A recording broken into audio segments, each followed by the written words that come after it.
कहानी की शुरुआत एक ऐसे पल से होती है जब रात की खामोशी अचानक टूट जाती है। दरवाजे पर तेज दस्तक, चीखती हुई हवाएं और उसके बीच किसी की घबराई हुई सांसें, मानो दुनिया अभी अभी पलट गई हो। उसी रात वसुधा की जिंदगी का सबसे बड़ा तूफान उसके दरवाजे पर खड़ा था। दोस्तों, क्या आपने कभी सोचा है कि जब सच और मजबूरी आमने सामने खड़े हो जाए तो इंसान किस रास्ते पर चले? जरा सोचिए, एक तरफ आपका प्यार और दूसरी तरफ आपके पिताजी की सांसें। आज वसुधा के सामने यही दो राह खड़ा था। लेकिन किसने सोचा था कि यह रात देव की जिंदगी को भी हथकड़ियों की ठंडी पकड़ में बांध देगी। कहानी ऐसे शुरू होती है।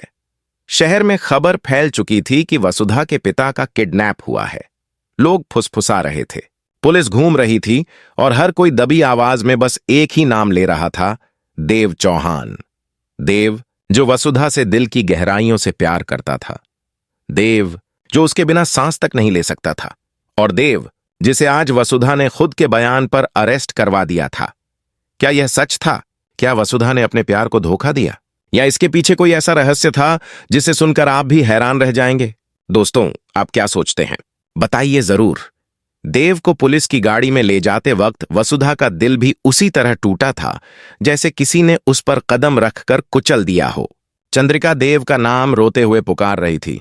वसु, ये क्या कर रही हो? देखो देव को, उसकी हालत देखो। ये गलत है, ये केस वापस ले लो। लेकिन वसुधा का चेहरा पत्थर की तरह ठंडा था। उसने सिर्फ एक वाक्य कहा, मैं झूठी शिकायत वापस नहीं ले सकती। मेरे बाबा साहब को इन्होंने ही उठाया है। उसका स्वर कांप रहा था, लेकिन उसके शब्द चट्टान की तरह कठोर थे। देव की आंखों ने वसुधा से एक बार नजर मिलानी चाही, जैसे पूछ रहा हो क्यों, और फिर उसकी नजरें बुझ गईं। लेकिन इस पूरी घटना के पीछे जो शख्स असली कठपुतली चलाने वाला था, वो था करणवीर सिंह। वही आदमी जिसने वसुधा के पिताजी को किडनैप किया था। वही जिसने धमकी दी थी कि अगर वसुधा को अपने बाबा साहब वापस चाहिए तो उसे देव से दूरी बनानी होगी।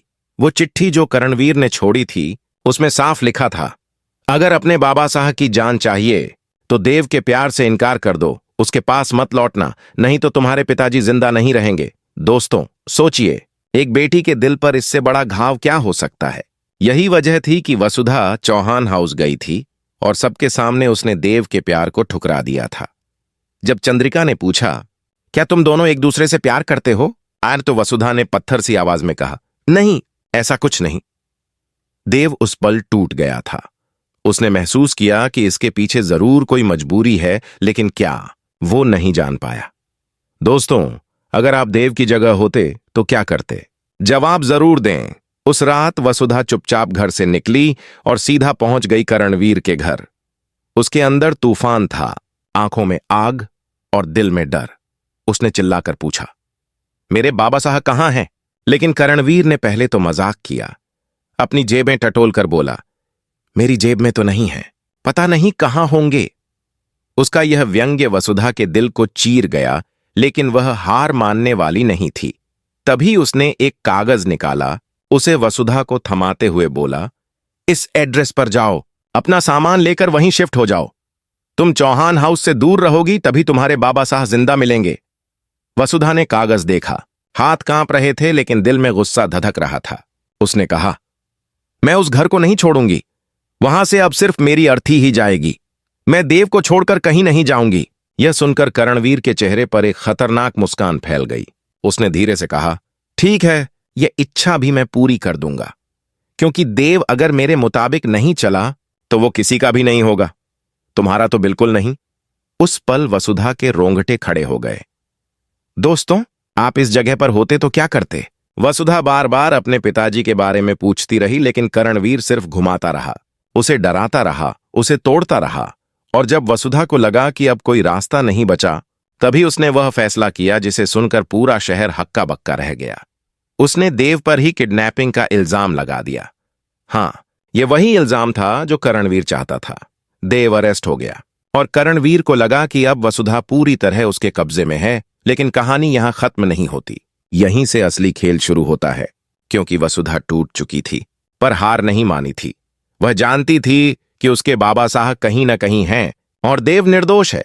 वह जानती थी कि करणवीर हर कदम पर उसे फंसा रहा है, लेकिन वह यह भी समझ रही थी कि अगर उसने सीधा वार किया तो उसके पिताजी की जान खतरे में पड़ जाएगी। इसलिए उसने चुप रहकर फैसला लिया कि वह करणवीर को उसके ही खेल में हराएगी। दोस्तों, आप क्या सोचते हैं? क्या एक अकेली लड़की इतनी बड़ी साजिश से लड़ सकती है? वसुधा ने धीरे धीरे करणवीर की हर हरकत पर नजर रखनी शुरू की। उसकी आवाज, उसके फोन कॉल, उसके घर आने जाने वाले लोग, सब कुछ। वह बाहर से टूट चुकी दिखती थी, लेकिन भीतर एक तेज दिमाग वाला तूफान खड़ा था। वह चाहती थी कि देव जेल में सुरक्षित रहे, क्योंकि बाहर करणवीर उसके पीछे पड़ा था। वह चाहती थी कि उसके बाबा साह जिंदा मिलें, और वह चाहती थी कि करणवीर को ऐसी हार मिले कि वह जिंदगी भर याद रखे।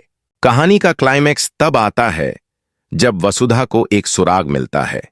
एक आवाज, एक लोहे की चरमराहट, दीवार के पीछे से आया एक हल्का सा थाप। वसुधा समझ जाती है कि उसके पिताजी पास ही हैं। वह तुरंत पुलिस तक पहुंचती है, लेकिन शिकायत वापस नहीं लेती, क्योंकि इससे करणवीर चौकन्ना हो जाता।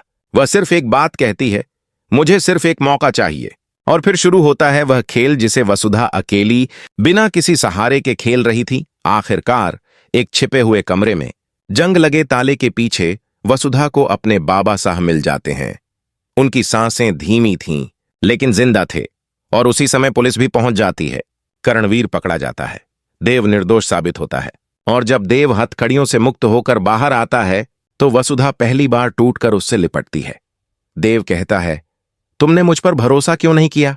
वसुधा रोते हुए जवाब देती है, मैंने भरोसा किया था, लेकिन मेरी मजबूरी ने मुझे झुकने नहीं दिया। मुझे अपने बाबा साहब को बचाना था।